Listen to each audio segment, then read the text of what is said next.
Welcome to the African History Network show right here on 910 a.m. the Superstation, the Future Radio.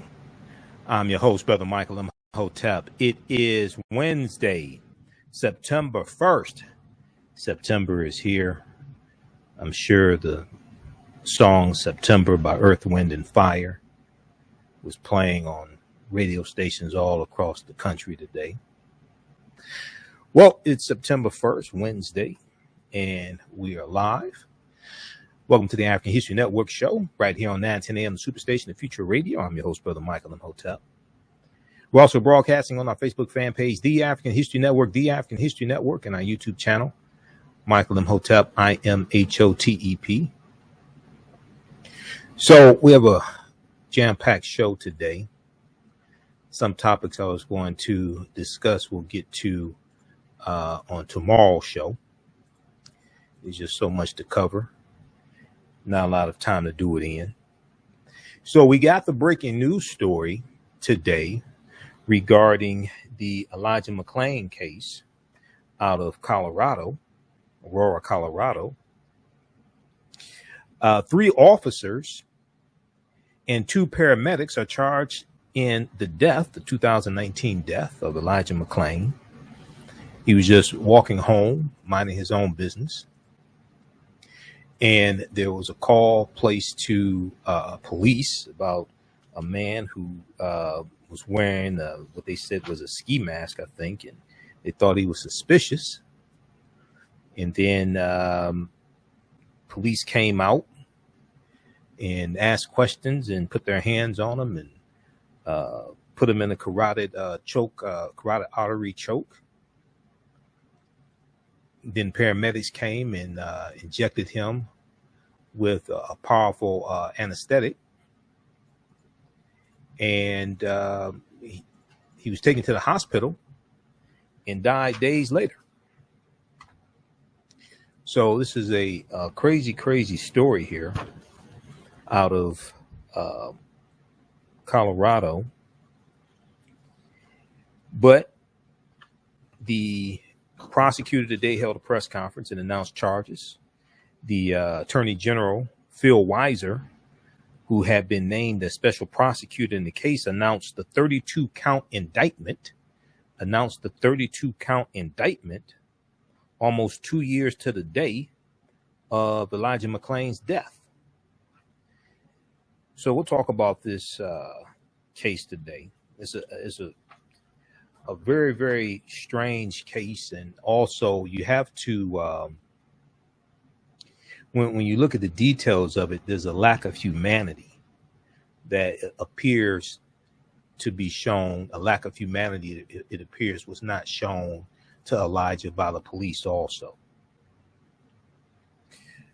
So we'll talk about that. Then a few days ago, I saw a story from Essence.com. A number of different outlets had this story. Deadline.com as well.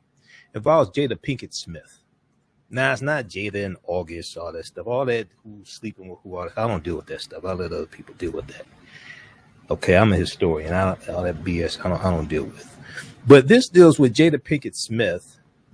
She's going to executive produce a docuseries about historic African queens. Okay, Jada Pinkett Smith, we saw her, Lena James on A Different World. I watch A Different World almost every day on TV One. Then also they have A Different World on Amazon Prime.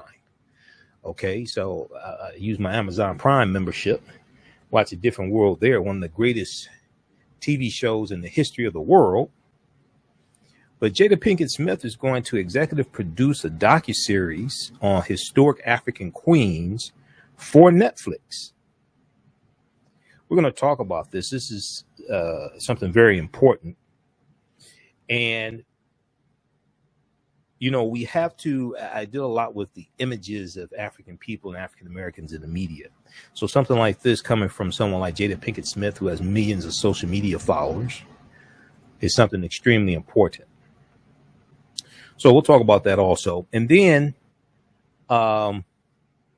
day 10 in the R. Kelly trial. A woman who is using the pseudonym Faith, the name Faith, testified for a second day today. She testified on day 9 also, testified that R. Kelly infected her with herpes. This is the third woman to accuse R. Kelly of exposing her to herpes. And then also the minister who performed the marriage ceremony in 1994 for R. Kelly and Aaliyah testified today in court as well in Brooklyn. So we'll talk about this also. Each day it gets stranger and stranger. I've been following the case each day, and this case gets crazier and crazier each day. All right, so we'll talk about that, and we'll talk about some events coming up where I will be speaking here in Detroit. We'll let you know about that as well. Now, on the African History Network show, we focus on educating, empowering, and inspiring people of African descent throughout the diaspora and around the world, because right now it's corrects wrong behavior. What you do for yourself, what you do to yourself, and what you allow other people to do to you and get away with is based upon what you think about yourself. What you think about yourself is based upon what you have been taught about yourself. What you've been taught about yourself is based upon everything you've read, heard, and seen about yourself.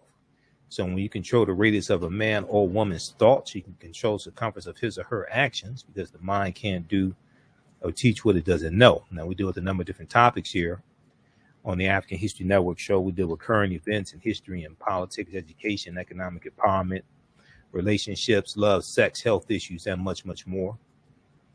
Sign up for our email newsletter. Text the word Kemet, K-E-M-E-T, to 22828 to sign up for our email newsletter.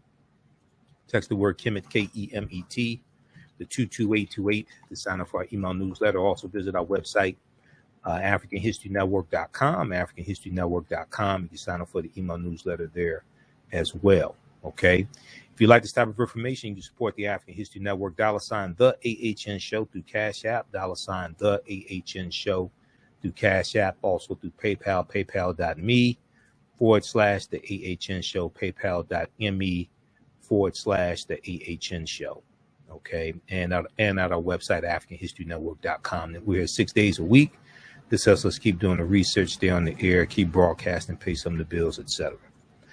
All right, now the call-in number is 313-778-7600 is the call-in number if you have a question or comment. 313-778-7600 is the call-in number if you have a question or comment. I want to go to this first story here dealing with Elijah McClain. So I remember the case when it happened, and I was watching the reporting on this today, and watch some of the press conference also that the state attorney general held as well. State Attorney General Phil Weiser. Also, I watched some of that as well, and some of the legal analysis, etc. There was a good article about this case from the New York Times. Okay. New York Times had a good piece on this story here. We're going to pull this up here from New York Times. 3 officers and 2 paramedics are charged in Elijah McClain's death. Okay. 3 officers and 2 paramedics are charged in Elijah McClain's death. And usually you don't have paramedics who were charged in the death, but I think it is appropriate in this situation here. And let me pull this up. Okay. So a Colorado grand jury indicted 3 officers and 2 paramedics today in the 2019 death of Elijah McClain, who was a young African-American man, who had been walking home when he was stopped by the police and put in a chokehold and injected with a powerful anesthetic, the Attorney General of Colorado announced on Wednesday. Okay, Attorney General Phil Weiser. Now, and just a second here. Okay. All right. So, Attorney General Phil Weiser, who had been named as a special prosecutor in the case, announced a 32-count indictment. A 32-count indictment, almost 2 years to the day after Elijah McClain's death. Okay, almost 2 years to the day after his death. Now, State Attorney General Phil Weiser said, our goal is to seek justice for Elijah McClain, for his family and friends, and for our state. Our goal is to seek justice for Elijah McClain, for his family and friends, and for our state. He said this at a news conference announcing the charges, and this was the culmination of months of investigation, protests, and calls for justice for Elijah McClain's family and friends that were amplified by the nationwide protests after George Floyd's murder. Okay, in 2020, May 25th, 2020, we know George Floyd was murdered by Officer Derek Chauvin. Now, we're here today because Elijah McClain is not here, and he should be here, said State's Attorney General Phil Weiser, okay, for the state of Colorado. We're going to go to clip one, Shakita, from the press conference. Okay, we're going to go to clip one in just a second here. Now, the 5 defendants included in Elijah McClain's death in Aurora, Colorado, just east of Denver, will each face one charge of manslaughter and criminally negligent homicide, as well as a variety of assault charges. Okay, let's go to this clip here from the press conference today. Late last Thursday, after careful and thoughtful deliberation, grand jury returned a 32-count indictment against Aurora police officers Randy Rodema and Nathan Woodyard, former Aurora police officer Jason Rosenblatt, and Aurora Fire Rescue Paramedics Jeremy Cooper and Peter Chikuniak for their alleged conduct on the night of August 24th, 2019, that resulted in the death of Mr. McClain. Each of the 5 defendants faced 1 count of manslaughter and 1 count of criminally negligent homicide. Officers Rodema and Rosenblatt also faced, each of them, a count of second-degree assault with intent to cause bodily injury and cause serious bodily injury to Mr. McClain. Both also faced 1 count of a crime of violence related to the second-degree assault bodily injury charge. In addition to the manslaughter and criminally negligent homicide charges, paramedics Cooper and Chikuniak also face 1 count second-degree assault with intent to cause bodily injury and cause bodily injury, 1 count second-degree assault for recklessly causing serious bodily injury by means of a deadly weapon, ketamine, 1 count second-degree assault for a purpose other than lawful medical or therapeutic treatment, intentionally causing stupor, unconsciousness, or other physical or mental impairment or injury to Mr. McClain by administering a drug, ketamine. Okay, pause it right there. Pause it right there, Shakita. We're coming up on a break. Pause it right there. We're coming up on a break. Just back it up about 30 seconds. We'll come back to that clip on the other side of the break. You listen to the African History Network show right here on 910 AM, the Superstation, the Future Radio. I'm your host, Brother Michael Imhotep. We'll be back in a few minutes.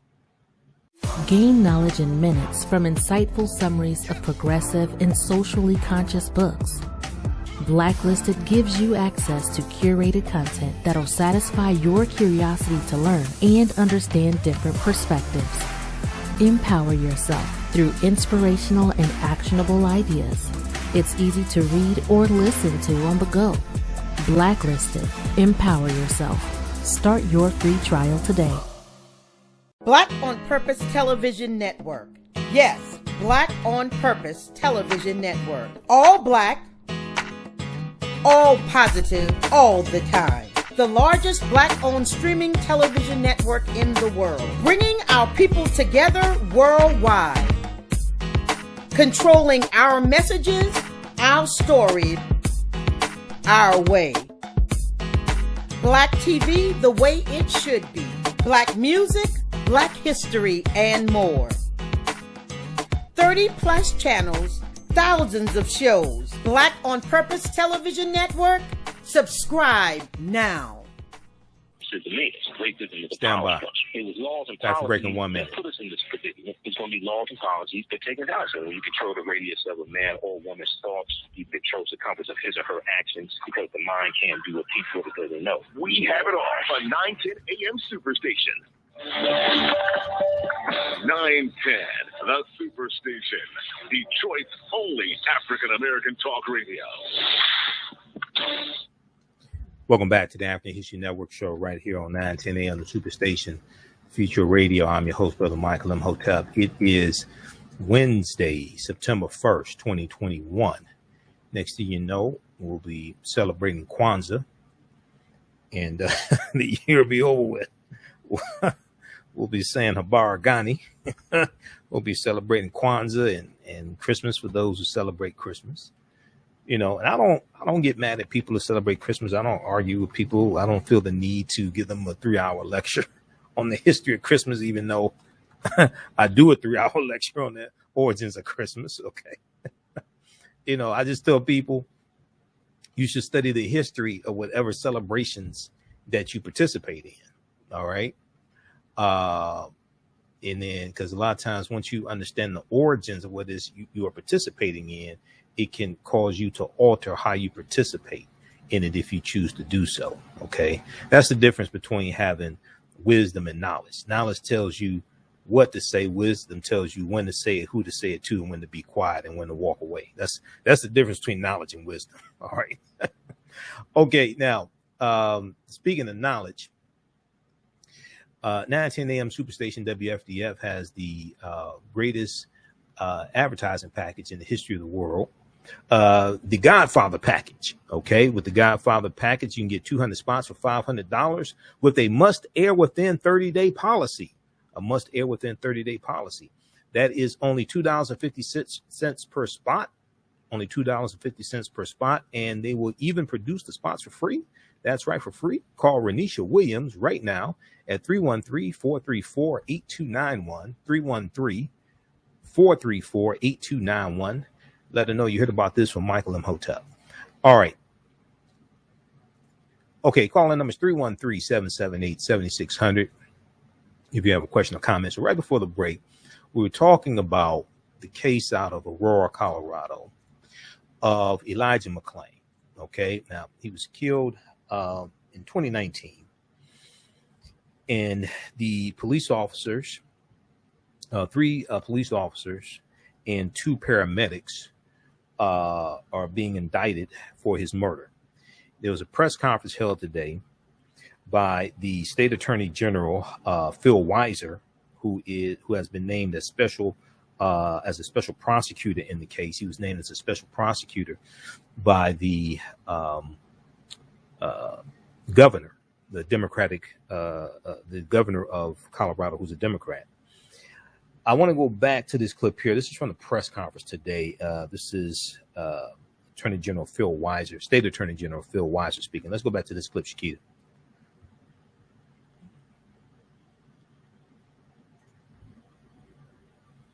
Thoughtful deliberation, the grand jury returned 32-count indictments against Aurora police officers Randy Rodima and Nathan Woodyer, former Aurora police officer Jason Rosenblatt, and Aurora Fire Rescue paramedics Jeremy Cooper and Peter Chikuniak for their alleged conduct on the night of August 24, 2019, that resulted in the death of Mr. McClain. Each of the 5 defendants face 1 count of manslaughter and 1 count of criminally negligent homicide. Officers Rodema and Rosenblatt also faced, each of them, a count of second-degree assault with intent to cause bodily injury and cause serious bodily injury to Mr. McClain. Both also faced 1 count of a crime of violence related to the second-degree assault bodily injury charge.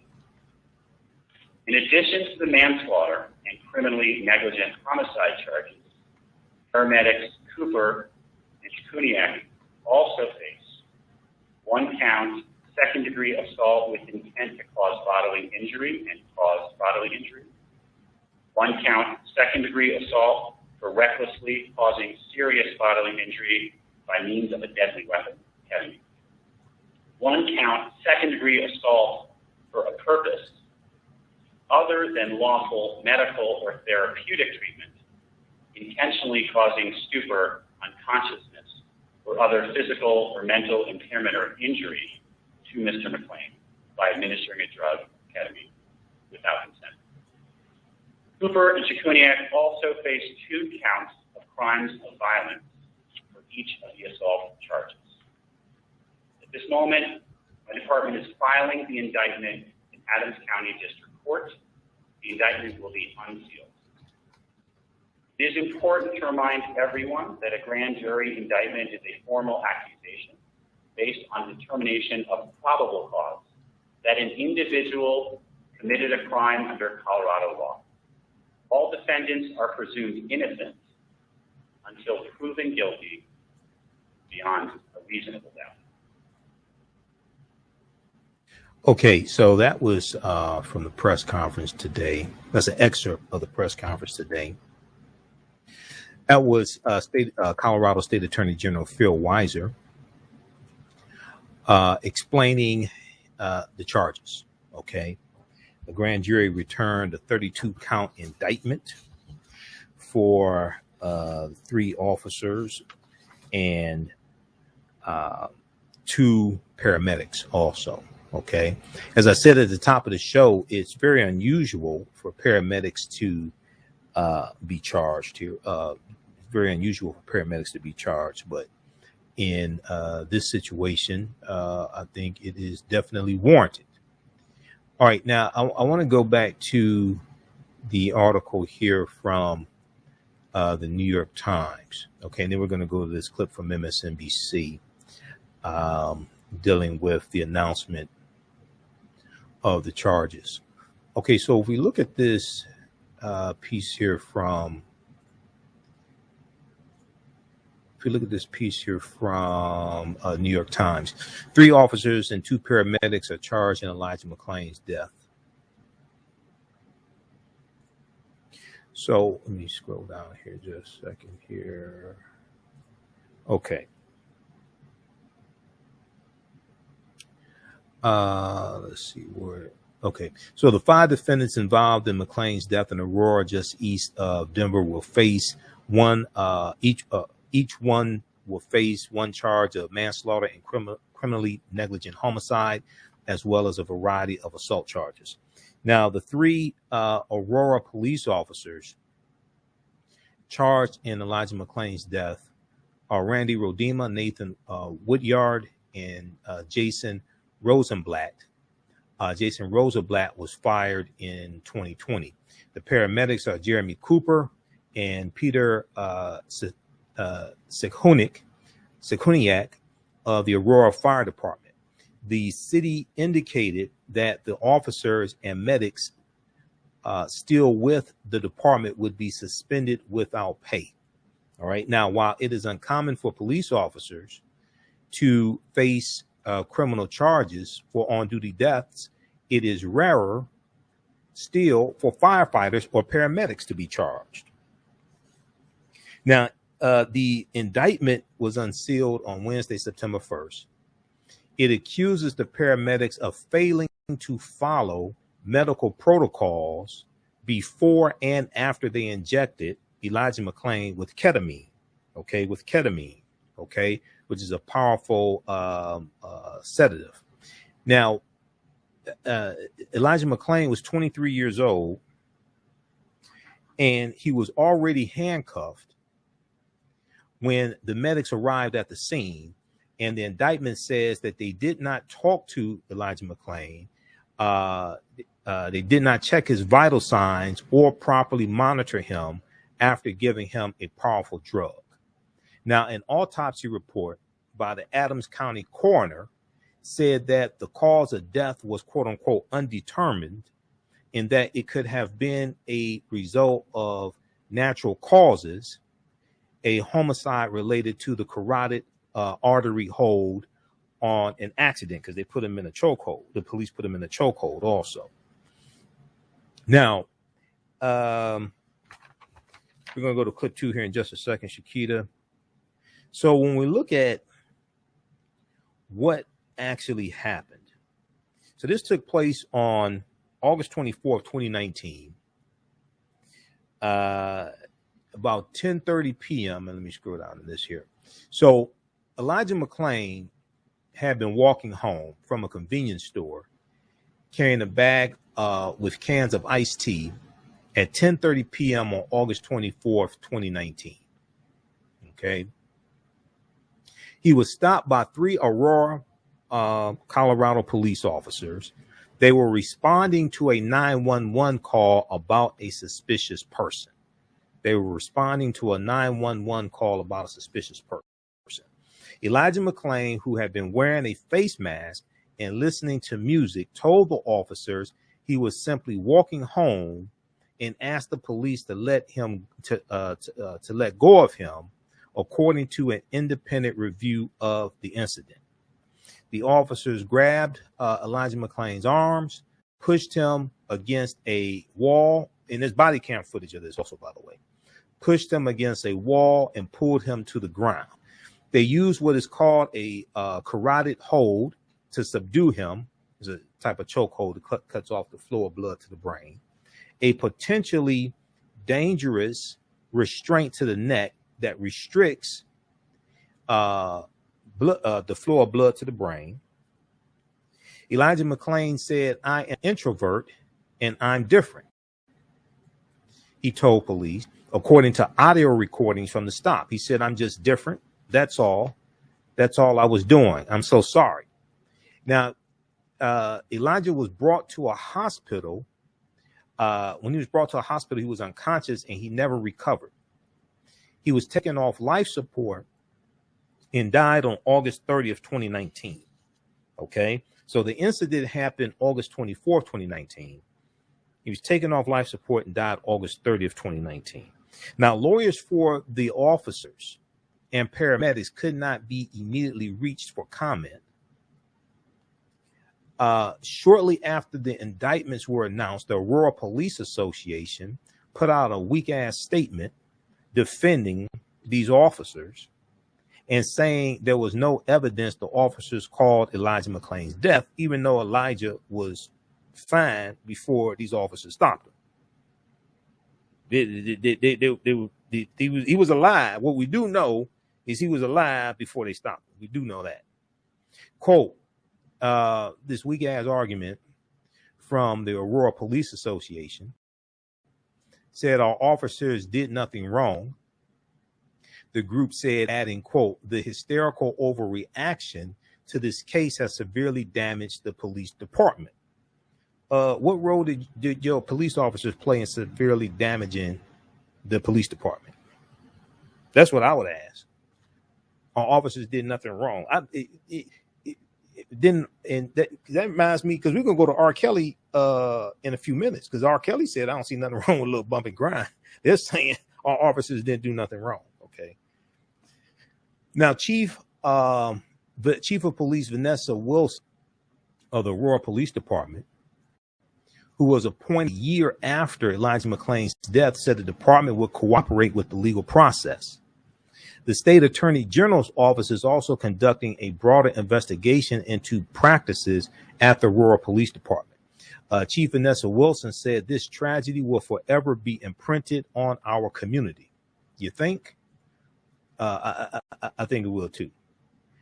All right, now I want to go to clip number 2. This is Chris Jansen from MSNBC. She's talking about the announcement from the prosecutor today, Prosecutor Weiser. And she's speaking with Gabe Gutierrez of MSNBC, as well as Reverend Al Sharpton. Okay, let's go to clip 2, Shakita.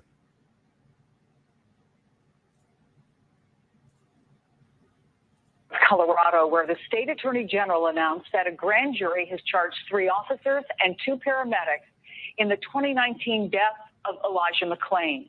The 23-year-old black man was in a neck restraint and injected with a sedative in a Denver suburb, stopped as he was walking home from the store, according to a city investigation. All 5 are charged with manslaughter and criminally negligent homicide. There are 32 charges in all. Some of McClain's last words, "I'm just different," have become a rallying cry at protests in his name.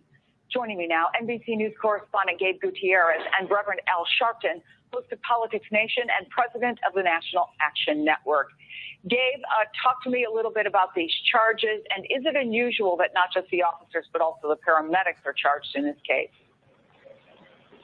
Chris, it's very unusual, and you'll remember that this case actually, Elijah McClain died in 2019, in late 2019, but it wasn't until the death, the murder of George Floyd the following year that this case really began to get national attention as more and more people took to the streets and more people protested. And no charges were filed initially, but that increased pressure did essentially reopen the investigation. And so now, this is a result that had been that is welcomed by Elijah McClain's family. It's such a heartbreaking case, Chris. This young man, 23 years old, while walking back from a convenience store, was stopped by police. And his family had said that he really had no reason to be stopped. And on top of that, he was wrestled to the ground. And yes, these paramedics are now being charged because police say that they injected Elijah McClain with that powerful sedative, ketamine. That police say contributed to his death. Now, Chris, I want to also mention that we have just heard a response from the police union, which just released a statement, and still, despite this 32-count indictment, has called the response to this case, quote, a hysterical overreaction. And the Aurora Police Union says our officers did nothing wrong, the union maintained. And sadly, Mr. McClain died due to a combination of exertion, due to his decision to violently resist arrest, and a pre-existing heart condition. Of course, Elijah McClain's family and many activists involved with this case say that that's completely outrageous. They say that he should not have been stopped in the first place. This is certainly a very emotional case. And again, now the breaking developments that 5 officers and paramedics now charged with various charges. Chris? So, Rev, I want to get your take on the significance of these charges, but also that statement by the Police Association. Well, I think the significance is that had it not been for the family and the activists there in Aurora, there would not have probably been a case, because the governor gave this to a special prosecutor. The attorney general did the case. And it was felt, as it is in many cases that I've been involved in with National Action Network, that if you leave it to the local prosecutors who have this kind of bonding relationship with local police, they will not do a real investigation.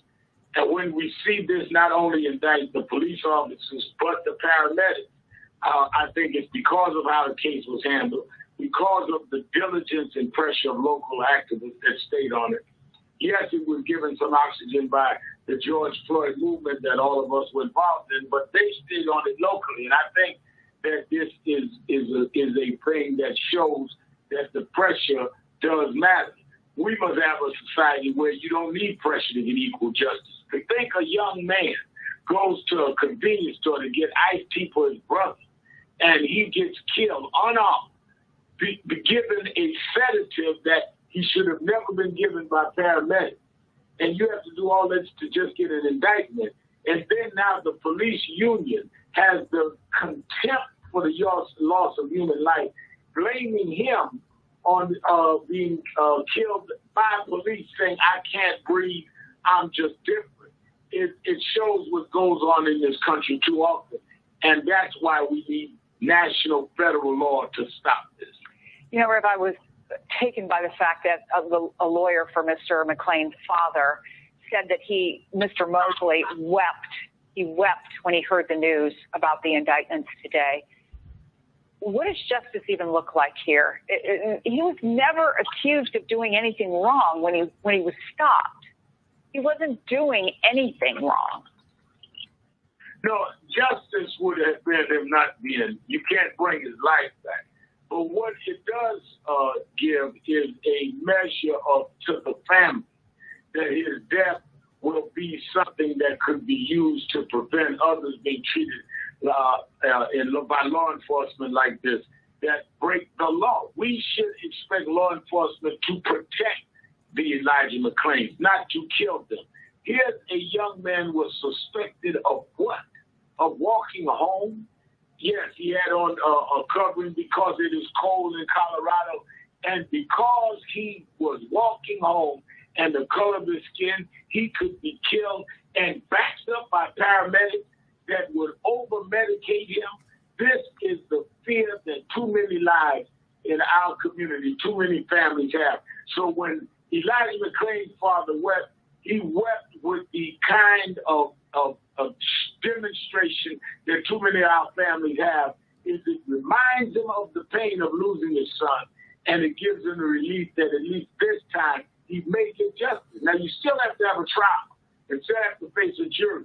We just went through with George Floyd and other cases. It wasn't until the very end that we even knew then that policemen would be convicted. So this is far from over, but at least we have a beginning. Again, that breaking news, 5 people charged in his death. Thank you so much, Rev. Thank you, Gabe Gutierrez. We appreciate it. Okay, that is from MSNBC today. That's Chris Jansen sitting in for Ayman Mohadeen, and Chris Jansen was speaking with Gabe Gutierrez and Reverend Al Sharpton. And people listen to 9:10 a.m. Superstation WFDF. Listen to Reverend Al Sharpton Monday through Friday, the 1 p.m. to 4 p.m. Eastern Standard Time, right here on 9:10 a.m. Superstation WFDF. Okay, so hopefully the 3 officers as well as the 2 paramedics will be found guilty. Hopefully they'll go to prison. This is just a ridiculous case. Now, if we go back quickly here to the piece here from the New York Times, and we're going to go to clip 3 in just a second. Shakita, we'll go to clip 3 in a few minutes, dealing with day 10 in the R. Kelly trial. An independent review of Elijah McClain's death, released in February 2021, issued a scathing catalog of errors committed by the officers and paramedics during the encounter and in the investigation that followed. Prosecutors in Adams County, Colorado, declined to file criminal charges after the 3 officers involved in Elijah McClain's death. Okay, Governor Jared Polis, who is a Democrat, Governor Jared Polis appointed the Colorado State Attorney General, State Attorney General Phil Weiser, as a special prosecutor in June 2020 to investigate McClain's death. So the local prosecutor, declined to file criminal charges in the death of Elijah McClain. The governor, in many of these states, based upon the state constitution, the governor has the authority to appoint a special prosecutor. That's what happened in this case. The governor appointed the state attorney general as a special prosecutor in this case here. And this is why you have the indictment after the local prosecutor failed to file criminal charges. Governor Jared Polis appointed State Attorney General Phil Weiser as a special prosecutor in June 2020 to investigate Elijah McClain's death. The grand jury, which had been investigating the case since December 2020, issued the indictments and concluded its work last week, Thursday. Phil Weiser said, State Attorney General Phil Weiser said. All right. An attorney for Elijah's mother, Ms. McClain, hailed the charges and said they reflected her tireless work to fight for justice for her son. Okay, read this full article here. This is from the New York Times. 3 officers and 2 paramedics are charged in Elijah McClain's death. 3 officers and 2 paramedics are charged in Elijah McClain's death. So hopefully they'll go to prison. Maybe they can all be cellmates. You know, maybe they can all be cellmates. All right, I want to go to this next story here. I saw this a few days ago, and I saw different outlets carried. I think the first story I saw was from Essence.com. Essence.com. I read Essence also. I know Essence is for African American women, but I guess you have to read what they read and know what they need, I guess, as the saying goes. Okay.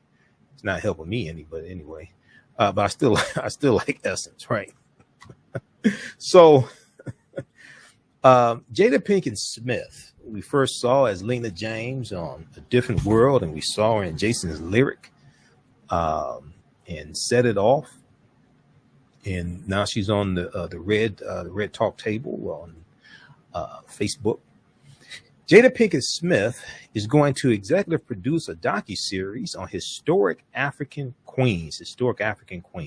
Now, this is going to be for Netflix, okay? And you know, I think this is going to be something really positive. Now, I'm not sure who the historians are they're going to consult. I can make some recommendations for her. I'm not sure who the historians are they're going to consult. I hope they get some good ones. And the 2 African queens they're going to deal with first in each, they're going to deal with a different queen in each series. Okay. The queens they're going to deal with first are Cleopatra VII. Okay. Cleopatra VII and Queen Nzinga. Now, Netflix announced that it has given an order for a docuseries about queens in African history, from Will Smith and Jada Pinkett Smith's Westbrook Studios, along with Newtopia. Now, Jada Pinkett Smith is slated to executive produce the series. Now, the series is co-written by Nini Wiji and Perez Owino. The currently untitled Netflix series will focus on one African queen each session, beginning with Cleopatra VII in season number 1. The second season will highlight Nzinga. Now, I think they mean Queen Nzinga. Queen Nzinga of what's present-day Angola.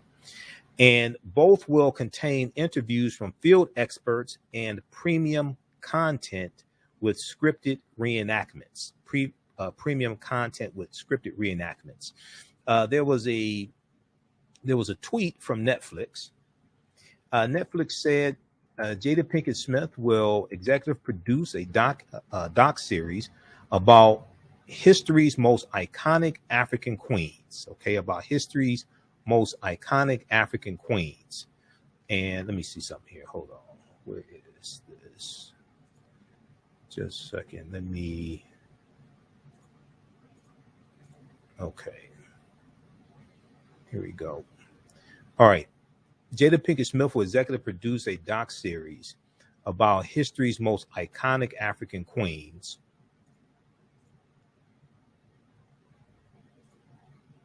Most iconic African queens. Season 1 will cover Cleopatra. That's Cleopatra VII. One of history's most powerful yet misunderstood women. Season 2 will cover Nzinga, but it's actually Queen Nzinga. The fearless 17th century warrior queen of Matamba and Ndongo, okay, in present day Angola.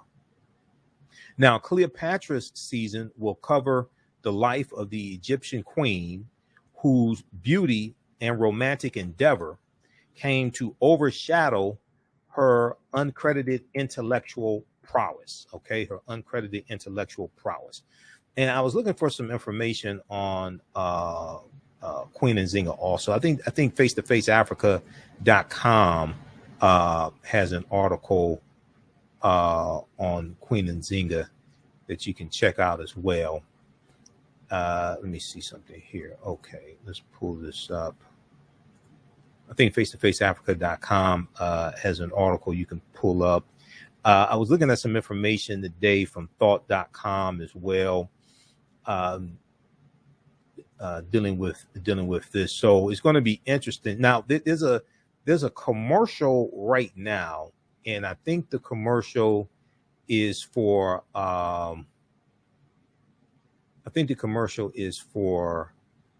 I can't remember. I think it's for Amazon Prime or something like that. And they have a depiction of Cleopatra, but she doesn't look of African descent at all. Okay. So it's going to be, hopefully, and since it's coming from them, I think it's going to be on point. Hopefully they don't show even though this is in the period, it's a 33rd dynasty, even though it's after the Greek conquest of Egypt, after Alexander the Greek conquers Egypt in 332 BC. Hopefully they will show the ancient Egyptians as Black Africans. Okay, and yes, there was intermixing taking place because the Greeks had conquered. The Greeks are intermixing into the population, but this is before the Arab conquest, so don't show them looking like Arabs. This is before 7th century AD. This is before the Arabs conquer Egypt, so don't show them looking like Arabs.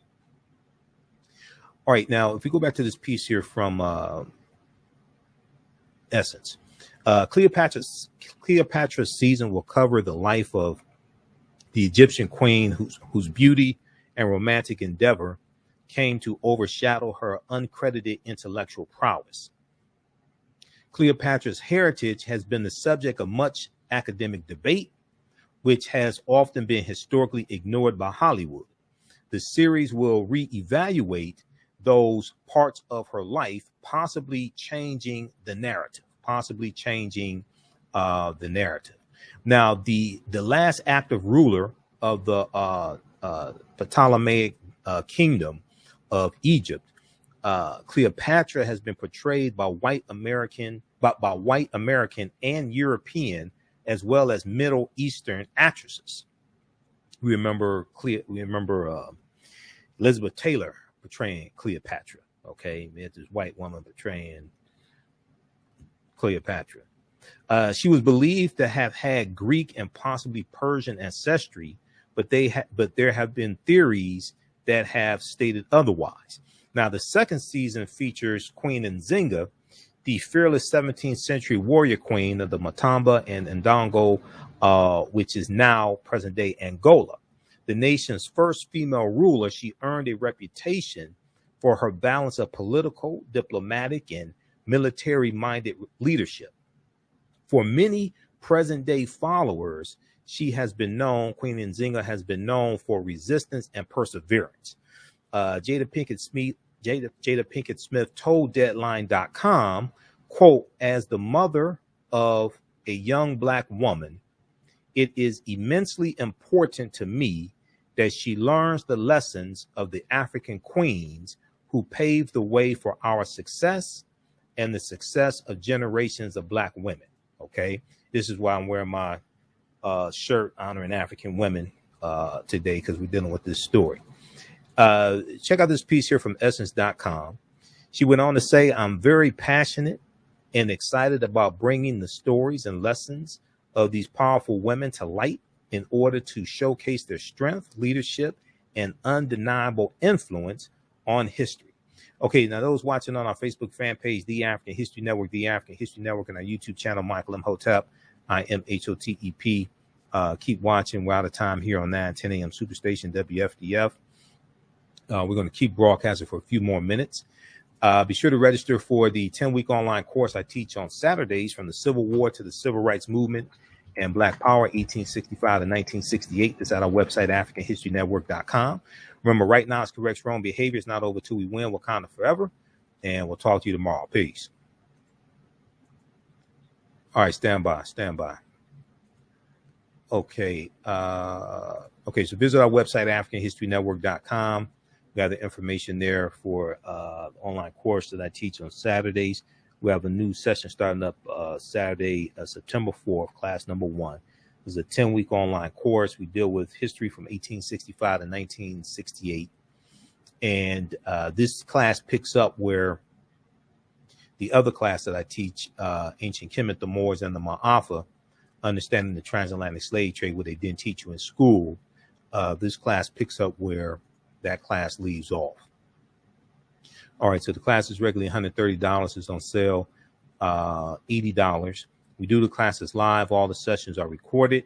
You can go back and watch them over and over again. You still have access to the class even after the 10-week class is over. So next year, you can go back and watch the whole class all over again.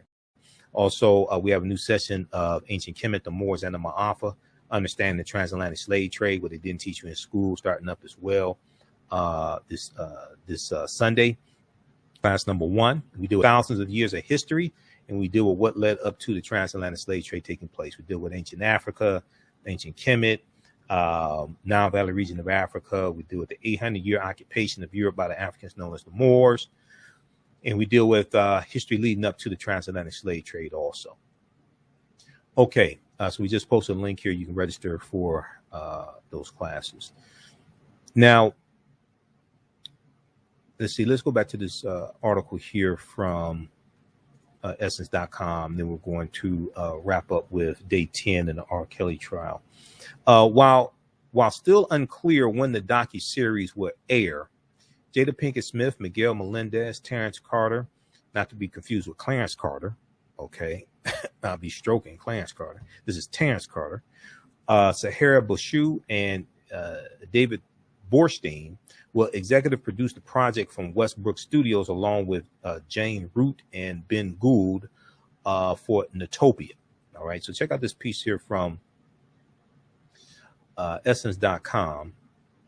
Jada Pinkett Smith to executive produce docuseries on historic African queens. Now, there was some information I was looking at today from thought.com. You can take a look at this. And this is dealing with the Ptolemies, the Ptolemaic dynasty in Egypt. The Ptolemies dynastic Egypt from Alexander to Cleopatra, the last pharaohs of Egypt, were Greeks. Okay, this is after they were conquered by Alexander the Greek. Some people call him Alexander the Great. We call him Alexander the Greek because there was nothing great about him. The Ptolemies were the rulers of the final dynasty of 3,000 years of ancient Egypt and the progenitor of the Macedonian Greek by birth. The Ptolemies broke millennia of tradition when they based the capital of their Egyptian empire not in Thebes or Luxor, but in Alexandria, a newly constructed port on the Mediterranean Sea. Okay, and the Ptolemaic dynasty was founded by Alexander the Greek in 332 BC. All right, so they have more information here you can check out dealing with the Ptolemaic dynasty. All right, and we know that Ptolemy the First Soter-Lagi, who was he was in the army of Alexander the Greek. Ptolemy the First Soter-Lagi became he wanted to be consecrated as an Egyptian pharaoh, and he this is where you get, if you read The Historical Origin of Christianity by Dr. Walter Williams. Dr. Walter Williams deals with Ptolemy I Soter Lagi, who created the image, the deity of Serapis Christos. And this gets into some deep history dealing with some of the origins of Christianity and things like that. Serapis Christos, which means Christ the Savior. Serapis Christos. Okay, read The Historical Origin of Christianity by Dr. Walter Williams. All right, now, also I think there was an article from, I think there was one from, one about Queen Nzinga. There was one from blackpast.org. I think there's also one from face-to-faceafrica.com. Let me see. Yeah. One from face-to-faceafrica.com as well, from 2018 that you can check out. Queen Nzinga of Angola fought and held off Portuguese for 30 years. Okay. Queen Nzinga is also talked about in the book from Dr. Chancellor Williams, The Destruction of Black Civilization. But this is a good article here from face-to-faceafrica.com. Queen Nzinga of Angola fought and held off Portuguese control for over 30 years.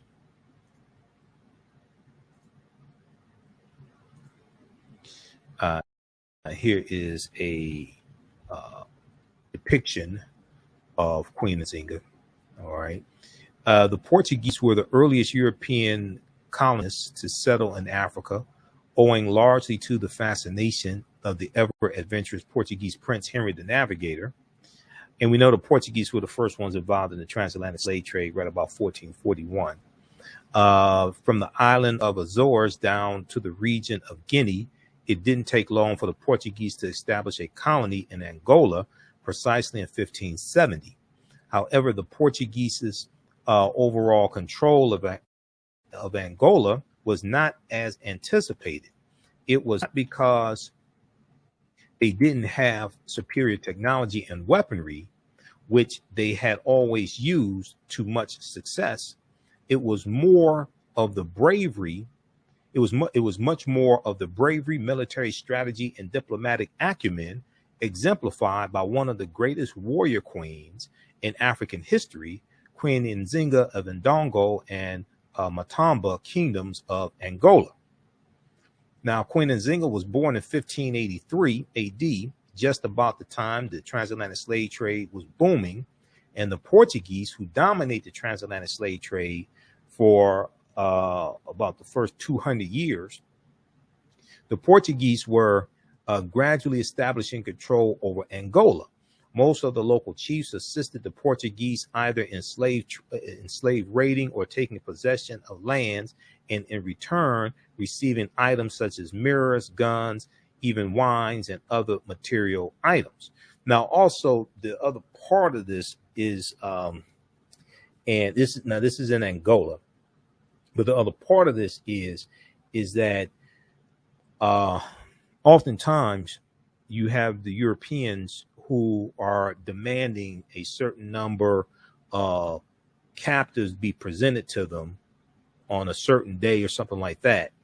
And if the chief didn't present the captives or something, the chief and his family or people from their village could be taken. So they're capturing people from rival ethnic groups, or what are called tribes or villages or things like that, and turning them. Oftentimes, this is what's taking place. So most of the local chiefs. Now, a good book dealing with that, it deals largely with West Africa, is by Sylvia Diop,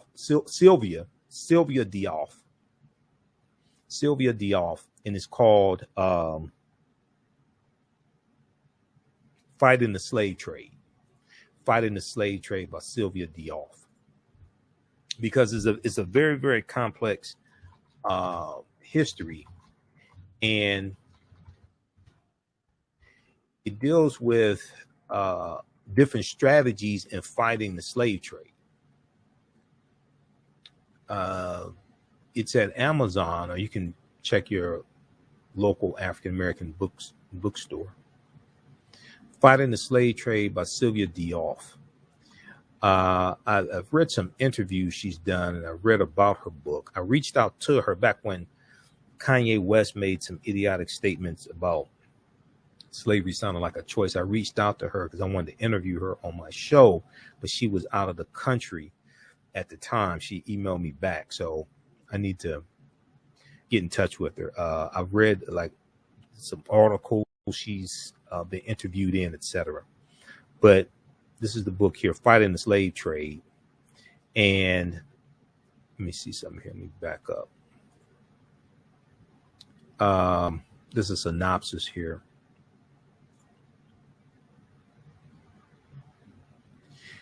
Now, while most studies, let me see, let me make sure y'all can see what's going on. Let's look at this here.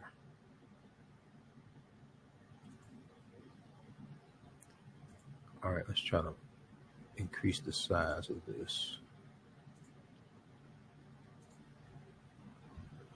I'll blow this up as much as possible.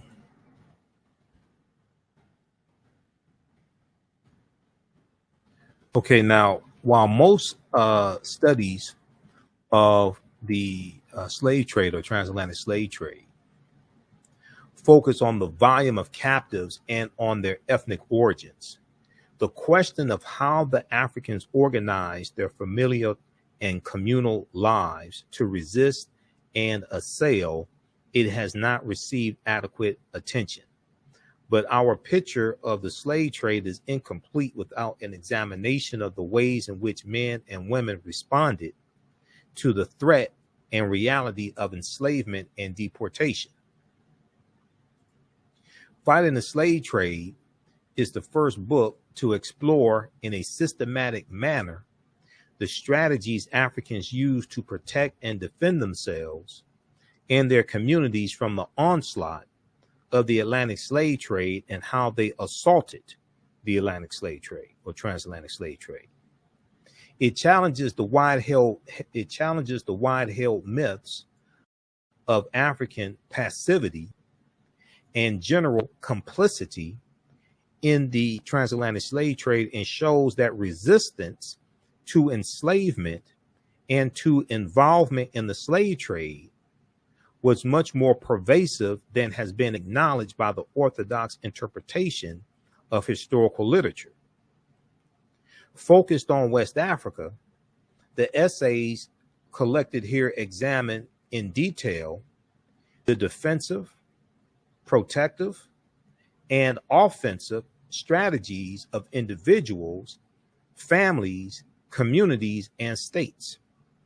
In chapters discussing the manipulation of the environment, resettlement, the redemption of captives, the transformation of social relations, political centralization, marriage, violent assaults on ships and entrepots, shipboard revolts, and controlled participation in the slave trade, and controlled participation in the slave trade as a way to procure the means to attack the slave trade. Because in some cases, they are trading captives for rifles and bullets to then attack the slave trade. Now, fighting the slave trade presents a much more complete picture of the West African slave trade than has been previously available. Okay. So check this out. This is Fighting the Slave Trade by Sylvia Diouf. She is a historian of the African diaspora. Sylvian Diouf. She's written a number of books. That's a bad sister. All right. So check that out. Now, if we go back here, can we go back to and check with your local African American bookstore owner as well. I'm not saying order it from Amazon, but check with your local African-American bookstore owner. But oftentimes when we talk about the transatlantic slave trade, it's a very, very nuanced history, especially in the continent of Africa. It's a very, very nuanced history. Okay. So back to this article quickly here about Queen Nzinga. Most of the local chiefs assisted the Portuguese either in slave raiding or taking possession of lands, and in return receiving items such as mirrors, guns, even wines, and other material items. Here's another full color depiction of Queen Nzinga. Now, it should be noted that England and France had joined the profitable colony business, and Portugal wanted to dominate Angola as soon as possible. Let me see. Okay, read the rest of this here.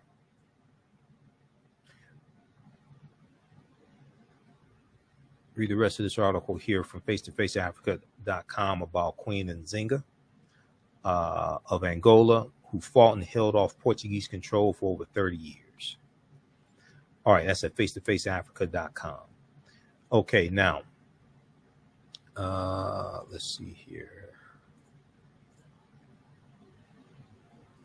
Okay, I'll be speaking at a event here in Detroit on September 18th. September 18th, the second annual Detroit African Cultural Festival, the second annual Detroit African Cultural Festival. This is taking place Friday, September 17th, 2021. Friday is going to be 12 noon to 6 p.m. And Saturday, September 18th, is going to be 12 noon to 8 p.m. It's going to be at the Maharis Gentry Park. That's in Highland Park, Michigan, or Detroit. 12550 Avondale Street. 12550 Avondale Street. Visit them on Facebook, and let me flip over to this here. So they're going to have African drumming, African dance, vendors. They'll have a kids corner, wellness corner, live musical performances as well. Okay, the model here in the photo, that's Isoke E. Okay, that's one of the daughters of Kalindi E, Hati Kalindi E, who's a friend of mine. Hati Kalindi E. We've had him here on the show a number of times, and also her mother was Jendai E. They're both masters of African martial arts. Let me see something here. We'll give you the website. So they have a Facebook event invite, and the Facebook event group, Detroit African Cultural Festival, is the Facebook. That's the Facebook group. Detroit African Cultural Festival. Let's flip over to this so you can see that. You can get more information there. This is free. It's a free event. They have contact information for the contact them to become a vendor. Okay.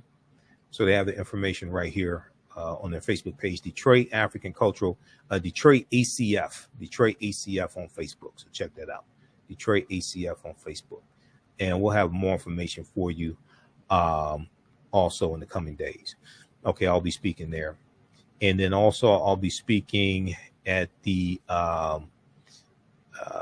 Charles H. Wright Museum of African American History, September 26th, for the screening of the documentary Happy, which features Tony Browder and Professor James Small and Dr. Lyndon Jeffries and Dr. Julia Malveaux.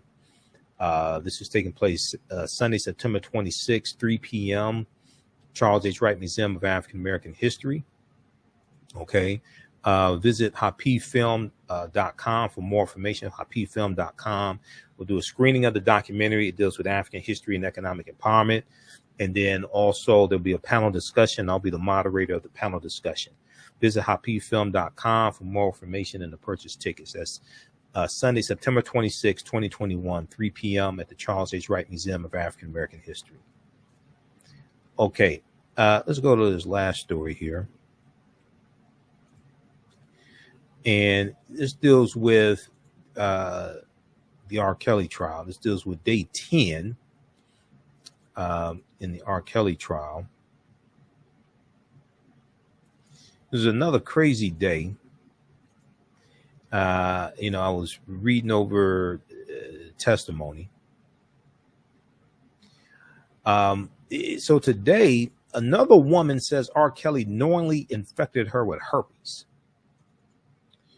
A woman today testified who she was on the witness stand yesterday, day 9, and she continued her testimony today. She goes by the pseudonym Faith, and she testified that R. Kelly knowingly infected her with herpes, but then also the minister who performed the marriage ceremony for R. Kelly and Aaliyah. The minister in 1994, the minister testified today as well. All right, so this was a crazy day. Now, if we go, let's go here. They talked about this also on the Black News Channel. We're going to go to that clip here in just a minute. So a third woman accused R. Kelly of exposing her to herpes, and the minister who married R. Kelly to singer Aaliyah when she was only 15 years old, he spoke for the first time on Wednesday, September 1st, the 10th day of R. Kelly's racketeering trial in Brooklyn. Now, the woman is testifying using only her first name, Faith. Only her first name, Faith, not a pseudonym. It's her first name, Faith. Other people using pseudonyms. Her first name, Faith, and she accuses R. Kelly of exposing her to herpes. Faith, whose testimony began on Wednesday, said the singer did not inform her that he had the incurable disease herpes before they began having sex, and that he often declined to use a condom. She testified, I said, "Are you going to use a condom?" And she recalled asking R. Kelly during their first sexual encounter. She said, quote, "He said we don't need a condom," end quote. Now, five accusers who have testified so far said that they were underage when their sexual encounters with R. Kelly began, but Faith told jurors that she was 19 years old when she first met the entertainer at a concert in Texas in 2017, and they began a sexual relationship of about 11 months after that. Okay, about 11 months after that, a sexual relationship for about 11 months after that. We're going to go to this clip here just a second from Black News. Let's see here. We're going to go to the one from, we'll go to this one here from the Black News Channel. Candace Kelly, who were sometimes co-panelists on Roland Martin Unfiltered. Candace Kelly was on the Black News Channel today providing legal analysis, about the case. We're going to go to that here in just a second. Let me pull that up. All right, now let's continue here. Okay, let me pull that clip up. All right. Yeah, we'll get that queued up. Okay, now, R. Kelly, whose real name is Robert Sylvester Kelly, denied the accusations and pleaded not guilty to the charges against him, which include a single count of racketeering and 8 counts of violating an interstate anti-sex law known as the Mann Act.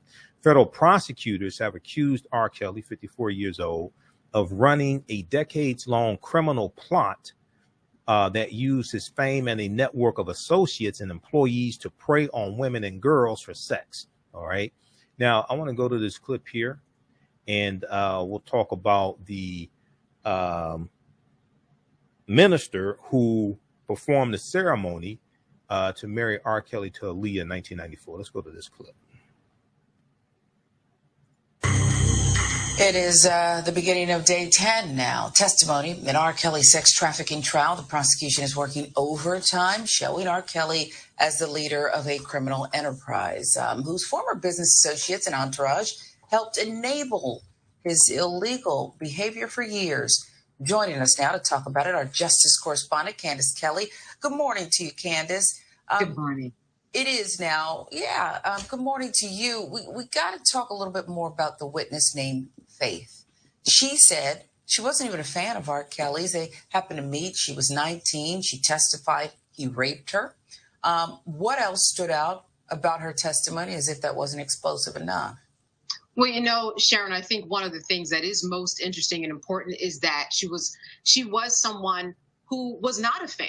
And this is something that the defense has used on cross to try to discredit many of the people who have taken the stand, that they were fans, that they were groupies, that they knew what they were getting into. But this particular person said that she wasn't a fan, but yet she was exposed to so many of the things that many of the other women were exposed to in terms of being a part all of a sudden of this entourage where she was involved in different sexual acts. The other thing is that she's 19 years old. So this is someone who was 19 when R. Kelly raped her. So we're not necessarily talking about the age that is of issue here, but we're talking about the controlling factors that were these raw rules that we heard were in place that she also succumbed to, even though she was a person of age who might have been able to decipher one way or the other, but she still fell prey to it. So this is really strong for the prosecution to show the controlling factors that were in place allegedly by R. Kelly.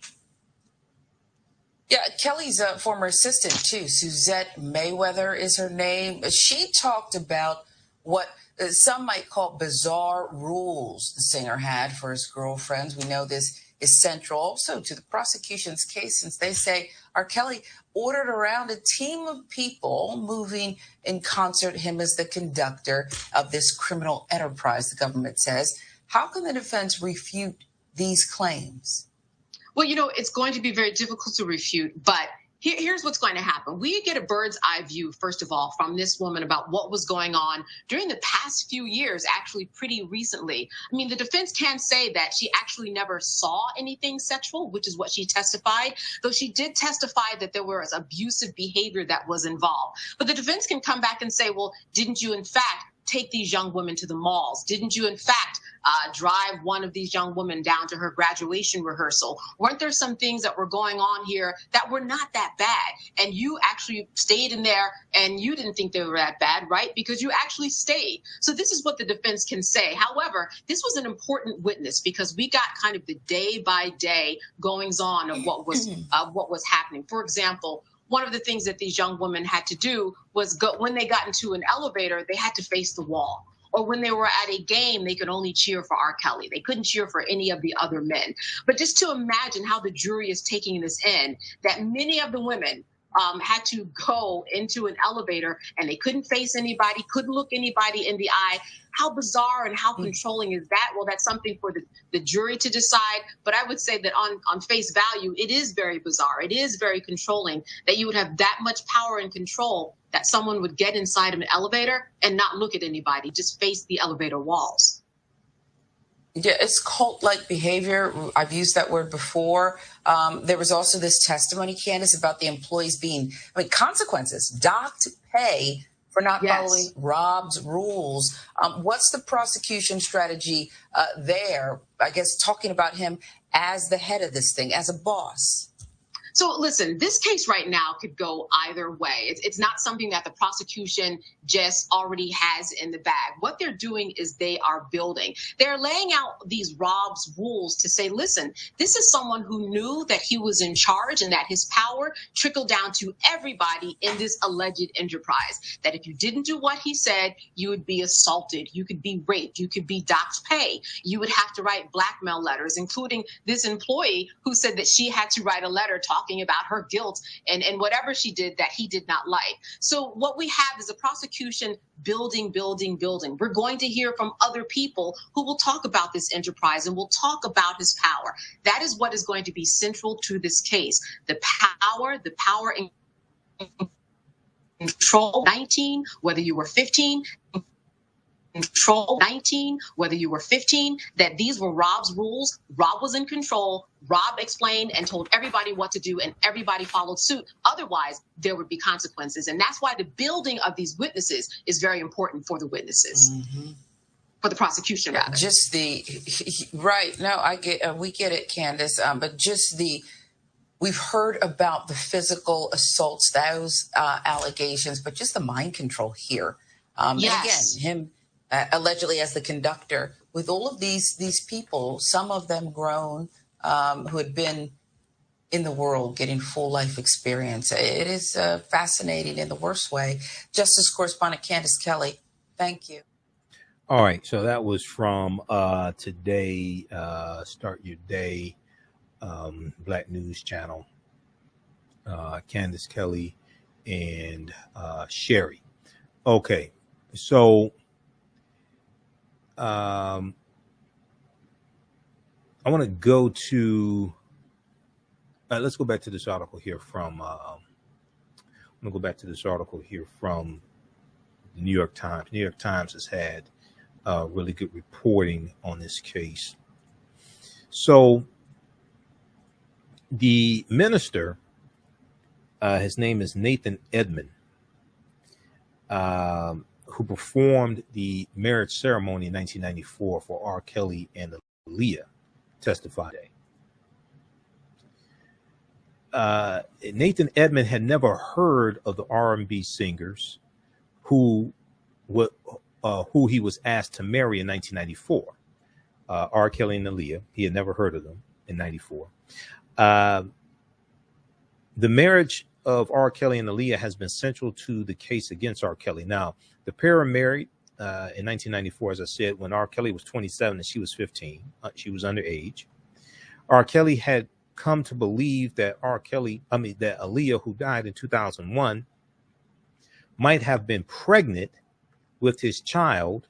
Other witnesses have testified. Now, Nathan Edmond said he was presented with a confidentiality agreement by one of R. Kelly's male associates when he arrived at the Chicago area hotel when the wedding occurred.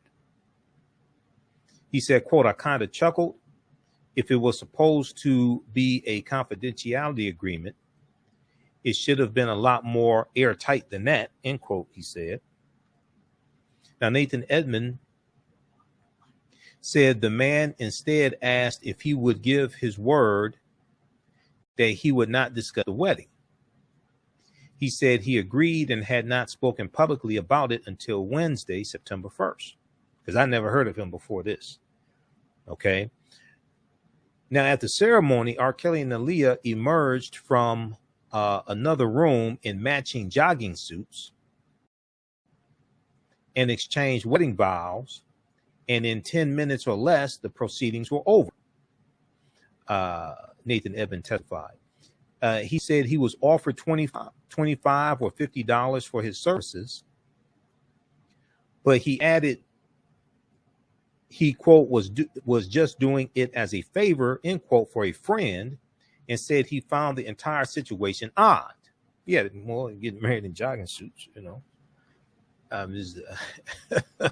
You know, I thought they were going to say she had Mickey Mouse ears on or something like that. But, you know, quote, "I didn't think it was anybody special," he said. "I didn't understand it at all."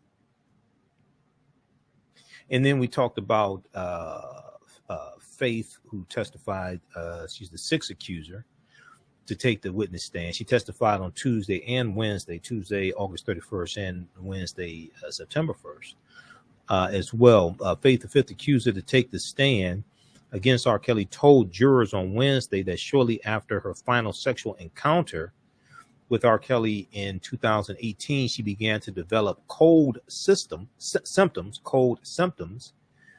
and that later her mouth had bumps everywhere.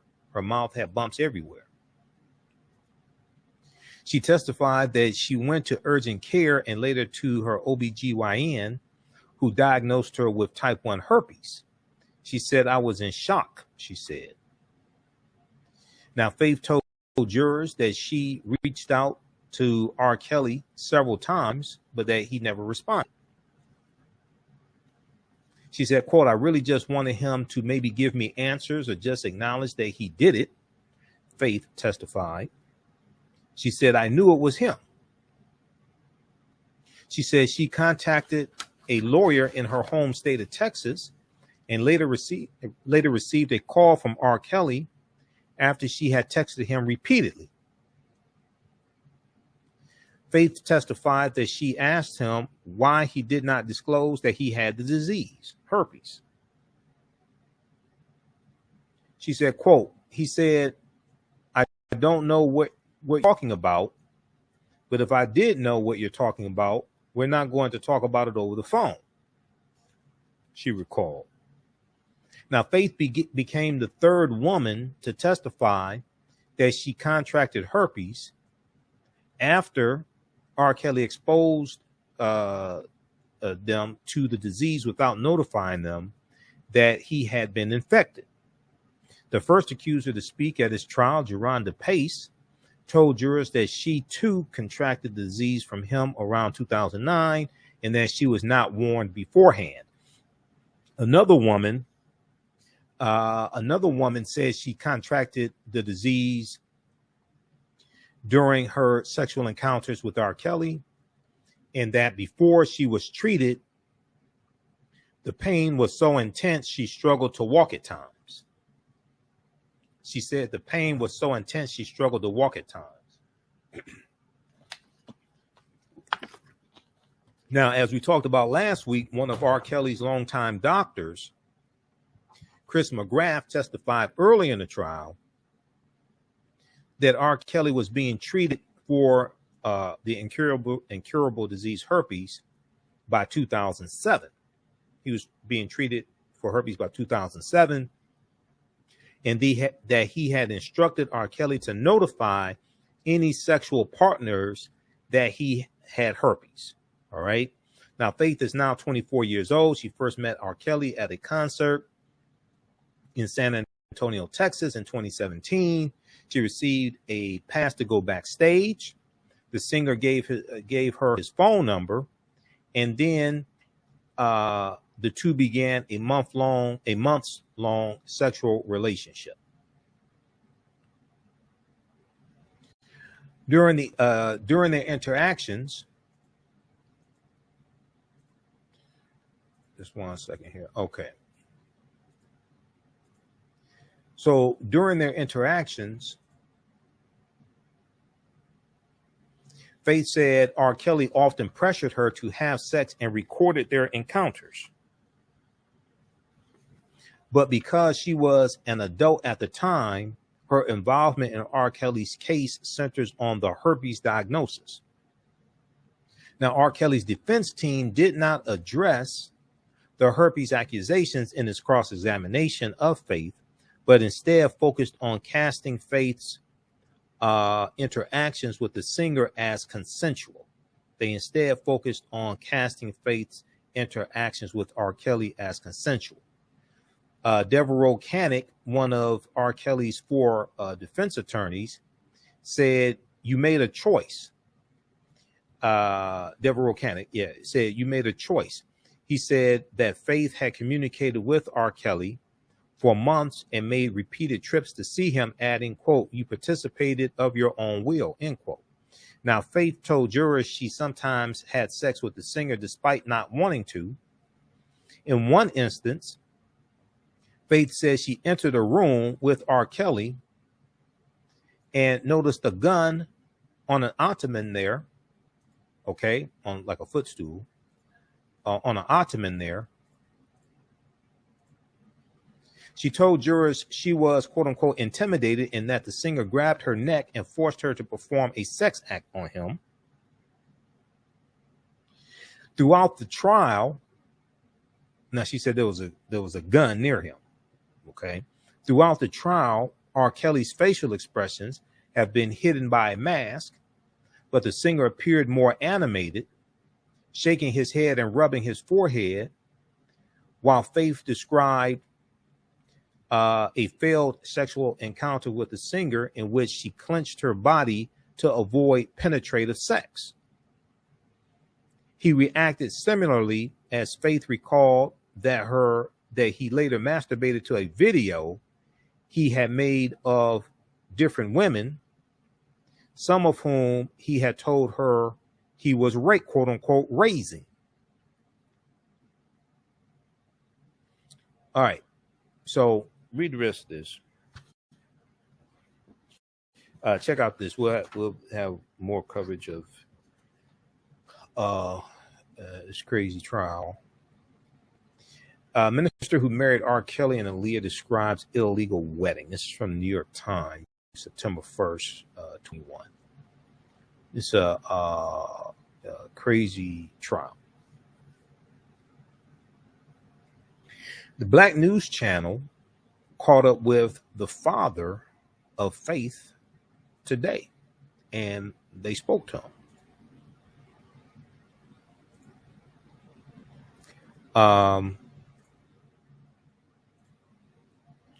We're going to go to that clip here. Faith testified today against R. Kelly, and her father, who is a pastor,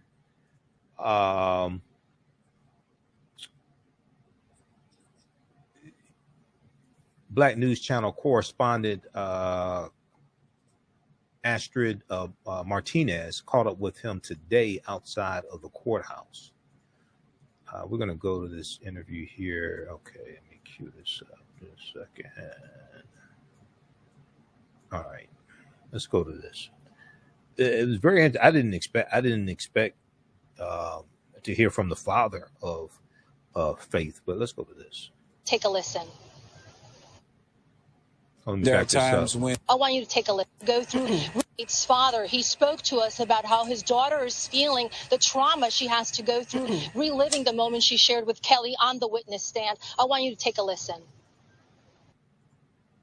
There are times when you hear testimony as a dad, you know, concerning another man taking advantage of your daughter. You feel a funny kind of way, you know, anger and upset at the defendant, you know. And Charles, I know one time during the testimony, the prosecution was talking about that R. Kelly sat and talked to your daughter and said, you know, me and your father are, we share something. Yeah, that part, how did that come across to you? He was saying that you guys shared something in common. Yeah, I understood what he meant from a spiritual point of view, being a pastor. Mm-hmm. You know, there are certain gifts that God gives us to have discernment and to be able to see into things and things be revealed in the spirit. So he was kind of using that in a manipulative way to say that he had that same ability that was God-given, which wasn't the case. So that really disturbed me. In reality, you know, I do try to put myself in that man's position, knowing that there's people that love him and that he has parents. Well, his mother's deceased, but I'm sure he has family. And so I try to look at it from their side too, you know, and if he was my child, you know, what would I want? So what would you want? Well, if he was my child, you know, I would want mercy. I would want forgiveness, you know, but that would depend upon him acknowledging that he's actually done something. Faith is not healed. I don't know that Faith will ever be healed, you know, because this is going to be attachment with her for the rest of her life. Just the celebrity of this man. She will always be attached some kind of way. But I just hope that my daughter will be able to make adjustments and learn to live with whatever attachment she has to live with and go on with her life. But emotionally, there's some work to be done with Faith. She has her ups and downs. Okay. So that was from today outside the courthouse. Okay, the father of Faith, Black News Channel caught up with him. All right. Okay, and if you have problems hearing the show, refresh your screen also. Okay, be sure to register for the new 10-week online course that I teach on Saturdays. From the Civil War to the Civil Rights Movement and Black Power, 1865 to 1968. We look at a little more than 100 years of history after the Civil War ends. We look at the end of the Civil War, in the chattel slavery, the 13th Amendment, Juneteenth, Reconstruction Era, 1865 to 1877, Jim Crow era, World War I, World War II, Civil Rights Movement, Black Power Movement, and also the Great Migration, 1915 to 1970. And we look at these periods of history to see what happened to us after slavery ended. What happened to us after the Civil War? What were the laws and policies put in place to help put us in the predicament we're in right now?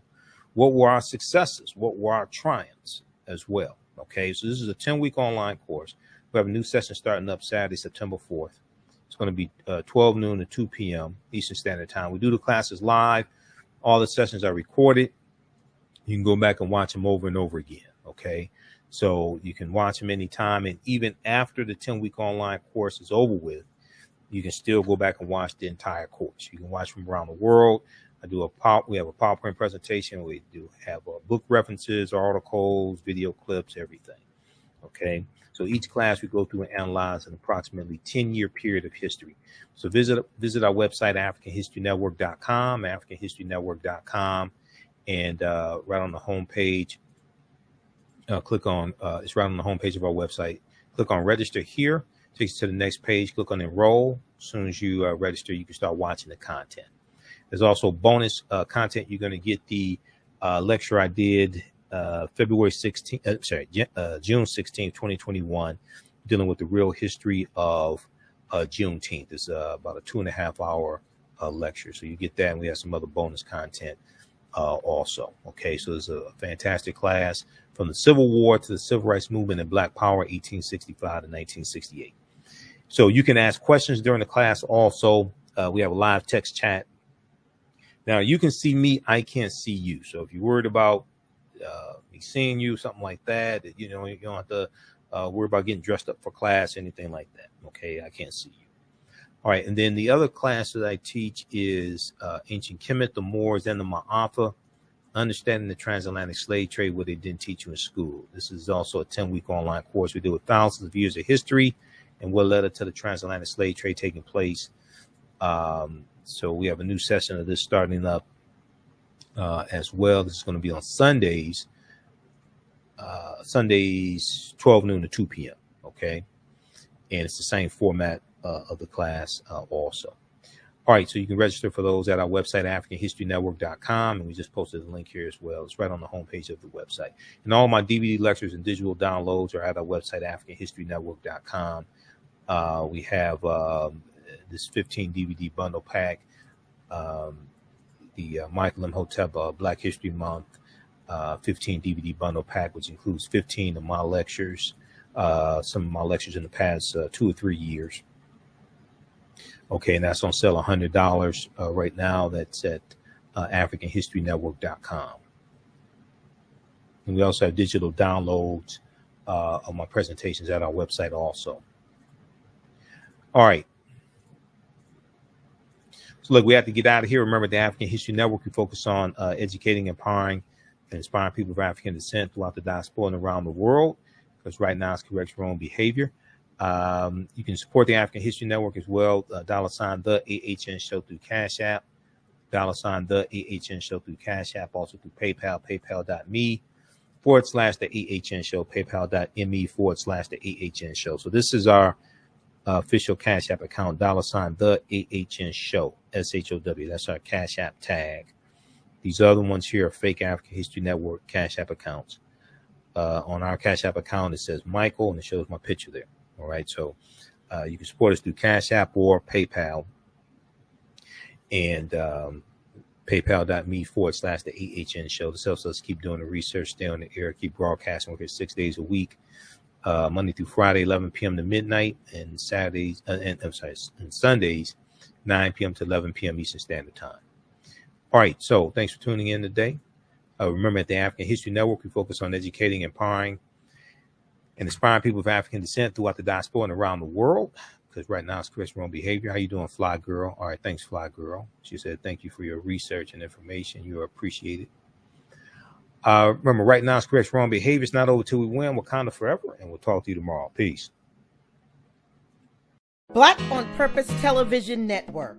Yes, Black on Purpose Television Network. All black, all positive, all the time. The largest black-owned streaming television network in the world, bringing our people together worldwide, controlling our messages, our stories, our way. Black TV the way it should be. Black music, Black history, and more.